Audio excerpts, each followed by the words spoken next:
నీ మెళ్ళలో తాళి పట్టేదే. ఏమండి మీరు 10 కాలాల పాటు చల్లగా ఉండాలని ఫ్రిడ్జ్ లో పెట్టానండి. ఫ్రిడ్జ్ లో పెట్టావా? నువ్వు వెళ్ళి ఫ్రిడ్జ్ లో కూర్చోవే, 10 కాలాల పాటు చల్లగా ఉంటావు. ఏమండి ఏంటండి ఇది? అల్లుడు గారు కోటిస్తాడు కదమ్మా, కాటేరు కోక రేమండ్స్ రెవికా తెచ్చుంటారు. ఏమండి నిజంగా మీ హృదయం పుల్లారెడ్డి నేతి మిఠాయి కంటే తీయటిదని, నానేసిన ఎంటీఆర్ గులాబ్ జాము కంటే మెత్తటిదని నాకు ఈ ప్యాకెట్ చాక తెలిసిందండి. Now I'm very happy. Just wait wait. హ్యాపీగా ఉందా? తీసి చూసుకోవే, హ్యాపీనెస్ పై బీపీ పెరుగుద్ది. ఇదేంటండి ఆకాశం నిండా చుక్కలున్నట్టు ఈ చీర నిండా బొక్కలున్నాయి.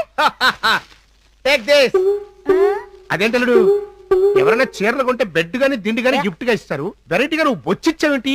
కొంపదీసి నా కూతురుతో ఎగుడు ముందన్నా బెచ్చబెత్తుకునే వేషం వేస్తున్నావా?